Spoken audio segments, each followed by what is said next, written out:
The second half of section 4.3 kind of pulls back a little bit, and instead of worrying about all possible complex roots, just kind of brings it back to rational roots. So ones that would be integers or things you could express as fractions. So that's basically what we're doing here. I guess this gives it away, right? That it's the rational zeros theorem. But if you've got some polynomial, so this is just supposed to be some generalized polynomial here, where the a sub n minus 1, a sub 1, a sub 0 are just some numbers, right? Integer coefficients. Then if p over q is written in lowest terms and also a zero of the function, then p has to be a factor of the constant term at the end, and q has to be a factor of a sub n, which is the coefficient of the term with the highest degree. So if you're looking for possible rational zeros, you only really have to look at two numbers. You look at the two that are on the ends, assuming that the function is written with the exponents in decreasing order. So like for this example here, if you want to find all possible rational zeros of this function, you only really have to look at the first term, the x cubed, and then the last term, the negative 8. So the possible p, the possible numerators, it would be factors of negative 8. So positive and negative factors of negative 8. So that's why I've got the plus or minus 1, plus or minus 2, plus or minus 4, and plus or minus 8, right? Because positives or negatives, right? We have to consider both. They're both things that could happen here. So really what you do is you kind of say, okay, well, what are the factors of 8? And then you just put pluses and minuses in front of them. Like, really, that's what you do. That's what I do. So I said, okay, well, 8 times 1 is 8, and 4 times 2 is 8. So I said, all right, plus or minus 1, plus or minus 2, plus or minus 4, plus or minus 8. And then denominators have got to be factors of the coefficient of the leading term, which here is that x cubed. So its coefficient is 1. So for factors of 1, it's just plus or minus 1. I should point out something else. In order to get all possible rational zeros, you don't have to do the plus or minuses on the numerators and on the denominators. One or the other would suffice. Mentally, even though I'm writing it out this way because this is how the book does it, I actually don't do it with the denominators. I just do it with the numerators and go, all right, well, if I divide all these by 1, we're going to get this stuff. Because if you divide the same numbers by negative 1, you're going to get the exact same things. So you don't really need the plus or minus here. But since the book writes it out that way, I'll play along with it. And the possible rational zeros here just end up being plus or minus 1, plus or minus 2, plus or minus 4, and plus or minus 8. The next example, we've got another polynomial where, again, you just look at the terms on the end. So you look at that 2x cubed, you look at that negative 9. So the possible numerators, the possible p, would be factors of negative 9. So that's just plus or minus 1, plus or minus 3, and plus or minus 9, right? Since 9 is 9 times 1, or it's 3 times 3. So that's really all you get for the possible numerators.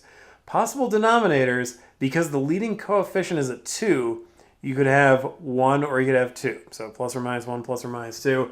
So then to write these out, basically I just took the numerators and divided by 1, and then I took the numerators and divided by 2. And those are your possible rational zeros. Okay. Well, then the next step, and you know this has to be what's coming, so I figured it was worth addressing. How do you know what to pick? Like, when you're trying to figure out, okay, I got to factor this thing, like, where do you start? Like, do you start with, like the most negative and, like, work your way up? The largest positive number and work your way down? Do you start near 0? Like, what do you do? Well, what I would suggest, because the best thing to do, there is some trial and error. I mean, it's mostly trial and error, but there's a little bit of reasoning that you can use too, which would start to come into play if the first couple of times don't hit, where you don't get any roots. But what I would say is start with the easiest stuff. So here, I'm starting with 1. Because of the possible rational zeros, that looks like the easiest. I'm not going to start with these fractions. So I'm going to start with 1. And I did it with synthetic division just to save time and also so I didn't have to write as much. But then, right, the 2, 5, negative 6, negative 9, those are the coefficients out of the polynomial that we're trying to factor. So you do the synthetic division here.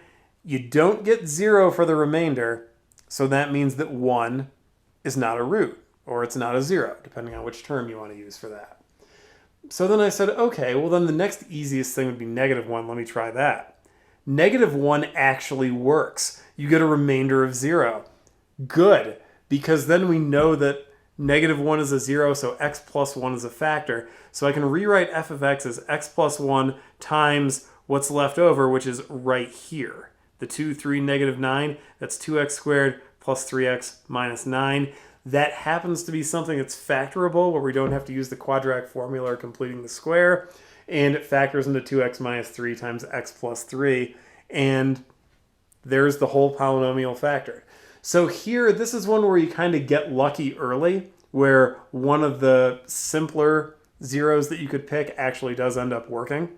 If that doesn't happen, there is kind of a next step, but it'll show up in some of the other examples. The next example, you get a ton of possible rational zeros because the coefficient of the leading term is a 12, right? That's for the denominator. We're going to get a lot of options there.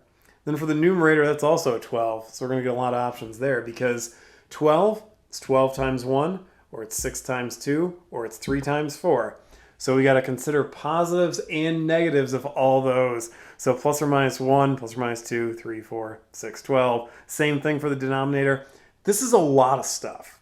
And this is really the kind where you look at it and you think, where do you possibly begin? But this is one where you get lucky. Because look up here. Positive coefficient, positive, positive, positive. Right? These are all pluses. There are no minuses in here.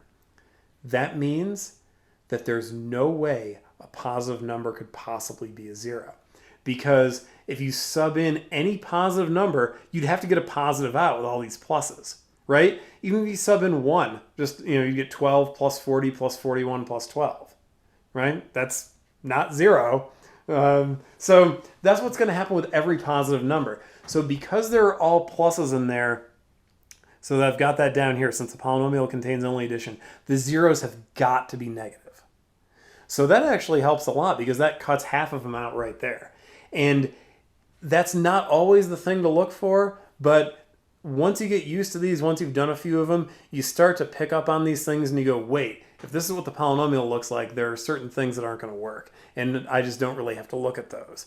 And that really just comes from experience. Unfortunately, there's not like a quick way to pick that up. But once you start doing the homework, you'll start seeing it. So, all right, the zeros have got to be negative. So I'm going to pick the easiest possible 0 that's a negative number, which would be -1. And then if you do the synthetic division, you don't get a 0 remainder. You get -1.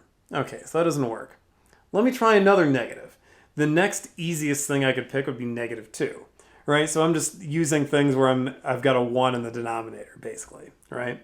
So if I use -2, I do the synthetic division, I get -6. That also doesn't work.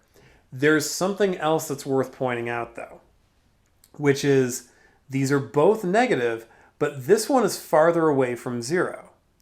So what it feels like, at least just based on these two numbers, is the farther that your potential root gets from 0, you get a negative remainder that's bigger in an absolute value sense. So what I want to try now is, we know we got to stay negative, but could we pick something that's closer to 0 than -1 is? So like something between -1 and 0. Because then maybe we'll be able to get a 0 remainder. It looks like that might be the thing that happens here. And that might be a way to get one. So what's the easiest thing I could pick? Well, we could have a 2 in the denominator. So I'm just going to pick -1/2, right? So 1 in the numerator, I guess a -1 in the numerator and a 2 in the denominator. That's between -1 and 0. So you try with -1/2, it works. So x plus 1/2 must be a factor. So now we're getting somewhere.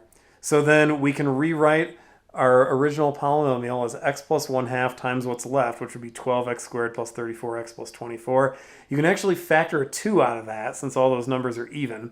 So that's what I did here. I factored out the 2, and then I multiplied it together to get the 2x plus 1, because that's the more conventional way of writing that with all integers and no fractions. So x plus 1/2 multiplied by 2, yeah, you get the 2x plus 1. And then 6x squared plus 17x plus 12 is factorable as 3x plus 4 times 2x plus 3. So there's a couple of things where you can use some strategy. So just to go back up here again, when you get lucky like this and they're all positive, right, they're all pluses in here, you go, okay, we couldn't possibly have a positive 0. So it's got to be negative.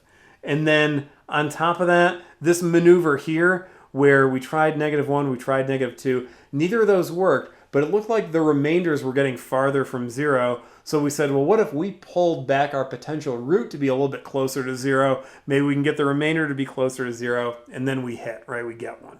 And once you got one of them, then that's a lot of the work, because from there, maybe you just have like a quadratic factor or something like that, and that's not too bad. The example that we've got on page 9, it's the same sort of concept, but at first it's a little ugly looking with those fractions. You think, how am I ever going to factor that thing? Well, what I would do, I would get rid of them. Because if you multiply this by any sort of constant term, it's still going to have the same zeros, right? Because it would just be that polynomial with a constant factored out. So what I'm going to do is I'm just going to multiply by 7, because then we get rid of those 7s in the denominator. So 7 times f of x, it'll be this. So 10x to the 4th minus 7x cubed minus 49x squared plus 35x minus 5. That looks like it's easier to deal with. So the reason that works, it's kind of like this, right? If you had a function where it's f of x equals 2x minus 4, that's got the same zeros as f of x equals x minus 2, right? I mean, the one that's toward the left is just the one toward the right multiplied by 2, but it's got the same 0. So it's that concept, just with a more complicated function. And then using 7 times f of x, then we just got to look at the -5 for the possible numerators, and then the 10 for the possible denominators. So possible p, the possible numerators, plus or minus 1, plus or minus 5. But then 10 could be 10 times 1 or 5 times 2. So the possible denominators, plus or minus 1, plus or minus 2, plus or minus 5, plus or minus 10. So in our possible rational roots, I guess the first two are dividing by 1. These are dividing by 2. I guess sort of obviously they have 2's in the denominators. Then you have a plus or minus 1/5. Plus or minus 5/5 we already have, because that's plus or minus 1. And then you'd have plus or minus 1/10, and then plus or minus 5/10, but that's plus or minus 1/2, which we already have, and that's why I didn't write it in down here. All right, then trial and error. We don't have anything like the last one where it was all pluses to start with, where then we could automatically throw half of the possible roots away. So we're just going to start with the easiest thing possible, which would be 1. We try it with 1, we do the synthetic division, you get a remainder of -16. Okay, that didn't work. Try it with -1, that's another relatively easy number. We do the synthetic division, you get a remainder of -72. And you say, all right, well, it looks like we're going the wrong way, right? Both remainders are negative, and this one is farther away from 0. So what if we picked something bigger than 1? Well, we don't have a lot of options. The only things that are bigger than 1 out of this list are 5 and 5/2. Right, that's it. Those are the only ones that are bigger than 1. So I'm going to pick 5/2 because to me 5 feels too extreme. So you try it with 5/2, doesn't work. You get a remainder of 57.5. All right, so you say, well, there's a root in there, but it must be an irrational root between 1 and 5/2, right? Because this goes from negative to positive with the remainder. There's got to be a place where it's 0, but it must just not be rational. And we're just looking for rational roots. So you go, okay, well, then that doesn't really help us too much. So then I would say, well, it looks like going past -1, we're going to get these crazy things. So is there anything in between? Like between 1 and -1, maybe we could try something in there. Well, plus or minus 1/2, those are in between. So is 1/5, so is the 1/10. 1/2 seems like it's the easiest to start with. So we'll start with the 1/2, and then that one actually works. We get a remainder of 0. So x minus 1/2 must be a factor here. And if we go down a little bit where I've got all the factoring. So yeah, x minus 1/2 is going to be a factor. And then to get 7 times f of x back out, you can put the rest of this together just based on these coefficients here. So 10x cubed minus 2x squared minus 50x plus 10.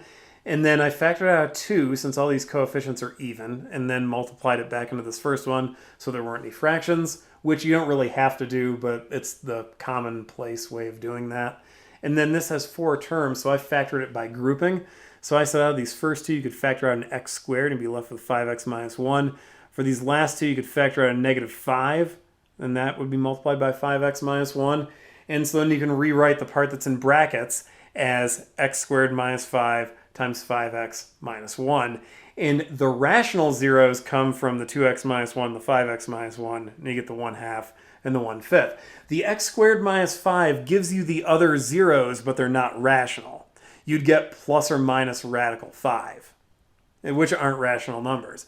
But just to kind of finish this off, how when we were here where we went from the 1 to the 5/2, the remainder went from negative to positive, and we said, well, there must be a 0 in there, just not a rational 0. Well, that's going from 1 to 2.5. The square root of 5 is about 2.2. So yes, there is an irrational 0 in between those. That's just not really what we're looking for here, since we're just trying to find rational zeros. But that's exactly what happens. So there are a bunch of little things to kind of be aware of that ultimately is what shortens up how many times you have to try out different potential roots. But like I said before, it's basically just a thing that you get used to from doing it. So as you start doing the homework, you start picking these things up. Example number 16 on page 10, it's the same kind of idea where here the possible numerators are going to be factors of negative 35. So plus or minus 1, plus or minus 5, plus or minus 7, plus or minus 35. And then for the denominator, it's possible factors of 2. So plus or minus 1, plus or minus 2. So here are possible rational zeros, right? Dividing by 1, then dividing by 2. Why didn't I start with 1? You'd think that I would have. That seems to be the way that I go about doing this. I kind of did. Because f of 1, just kind of eyeballing this, I said there's no way that that's 0. It's some big negative number. Because f of 1 is going to be 2 plus 7 minus 9. And at this point, 2 plus 7 minus 9 is 0. Then it's minus 49 minus 35. And I just went, yeah, that's some big negative number. I'm not going to worry about it. So you can do that, right? I mean, what you get for f of 1 is usually fairly easy to figure out. So that's kind of what I did here. And I just said, there's no way that's going to work. What you actually get is negative 84. So that doesn't work, right? It's not 0. And that's why I jumped right up to the negative 1, just because f of 1 is usually kind of... It's easy enough to eyeball it to tell if it's definitely not going to work, and that's what happened here. But then I tried it with negative 1, since that would be the next simplest number I could pick, and that actually worked because we got the remainder of 0. Great. Because then we can say, well, f of x must be x plus 1 times 2x cubed plus 5x squared minus 14x minus 35. That's got 4 terms, so again, you could factor by grouping. And I said for these first two, you could factor out an x squared and be left with 2x plus 5. And then to get a 2x plus 5 out of this, factor out a negative 7, and you'll be left with the 2x plus 5. So you get x plus 1 times x squared minus 7 times 2x plus 5. And we're supposed to factor this down to linear factors rather than just getting the rational zeros. So x plus 1 is a linear factor, so is 2x plus 5. We just got to break down this thing in the middle because its degree is too high. So linear factors would be where everything has degree 1, but then we could say, well, you could think about that as a difference of squares, and then it would just factor this way as x plus the square root of 7 times x minus the square root of 7. And that's the way to do it, is to think of 7 as being the square root of 7 squared, and then you can factor that out like it's a difference of squares. And now these are all degree 1, so we've got them all written as linear factors. Example number 17 on page 11 is another one where it's factor it down to linear factors, but this one has some complex roots because we know one of the zeros is 5i. But if 5i is a 0, so it's negative 5i, so there's that complex conjugate theorem again. But then x minus 5i times x plus 5i, which are two linear factors, that's why I've got the 1 and the 2 up there. Multiply that out, you get x squared plus 25. And we don't have an x term, so you got to put in that 0x, so just watch out for that. And you got to do long division, right? Synthetic division is not going to work because the degree of your divisor is 2, not 1. It's got to be 1 for synthetic division, so we got to do it the long way. And what you end up with is a quotient is x squared minus 2x minus 2. Well, at least that factors. If we go down here, we can see that p of x is x minus 5i times x plus 5i times that quotient, x squared minus x minus 2. But that does factor as x minus 2 times x plus 1. So there's linear factor number 3 and linear factor number 4. And we've got it, right? All these factors in here, x is raised to the first power. So all those factors of degree 1, we're done. We've got it. This last thing in section 4.3, Descartes' rule of signs. This isn't the biggest point in this section, but sometimes this does help just to know what to anticipate. Just as far as how many positive, how many negative real roots should you expect to get. So the number of positive real roots would be the number of variations in sign occurring in p of x, or some number less than that by a positive even integer. So really what that means is that if your number of variation sign is 1, then you're just going to have 1. But let's say like if it's 4, then it might be 4, or it might be 2, or it might be 0, right? So subtracting out multiples of 2 basically to get the other possibilities, that's kind of how that works. And then to get the number of negative real roots, it's the number of variations in sign in p of negative x, right? So negative roots, negative x. And then it's either going to be that or less than that by some multiple of 2. So then for these examples, we can do it. So for this one here, there's p of x.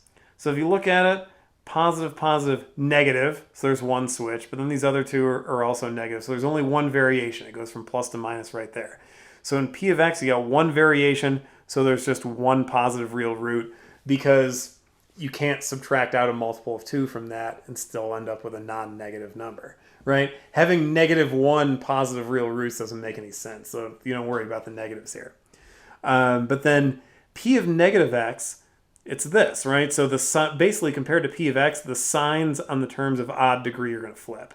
So like how you have a minus 2x cubed, and then down here you have a plus 10x. But then here it goes plus to minus, there's one variation. From minus to plus here is a second, and then from plus to minus here is a third. So that's 3 variations. So there might be 3 negative real roots, but there could also be 3 minus 2, which is 1, which is why it says 1 or 3, right? Because you could have 3, or you could subtract out a multiple of 2, but the only multiple of 2 you could really subtract out is just 2 itself. Then the other example, we've got a longer polynomial, and this is one where it would be worth it to figure it out just because the degree is so high, rather than just starting right away. Usually this is where Descartes' rule of signs is helpful, if you're above degree 4. So like degree 5, degree 6, where you're looking at it and thinking, it's tough to figure out where to begin here. That's really where it comes in handy. But for p of x, let's see, positive and negative, there's one switch, there's another switch, there's another switch, there's another switch. So it looks like we got 4. So 4 variations in sign where it goes from plus to minus or minus to plus. So we might have 4 positive real roots, but you could also have 2 or 0, right? So to get the 2, that's subtracting 2 from 4. And then to get the 0, that's subtracting 2 times 2 from 4. So that's still subtracting out a multiple of 2. So you got 3 options there. But then p of negative x, so then the signs of all the terms of odd degree are going to flip around. So you get all these minuses except there's a plus at the end. So that's one change at the very end. So one variation, one negative real root, and that's it for that one. So Descartes' rule of signs, I think it's kind of a minor point compared to a lot of the other stuff that's in this section. But it does help when the degree of your polynomial is kind of big. So if it's like degree 5, degree 6 or something, that's where I think this actually comes in handy. And we just don't really see it that much for stuff that we have to factor.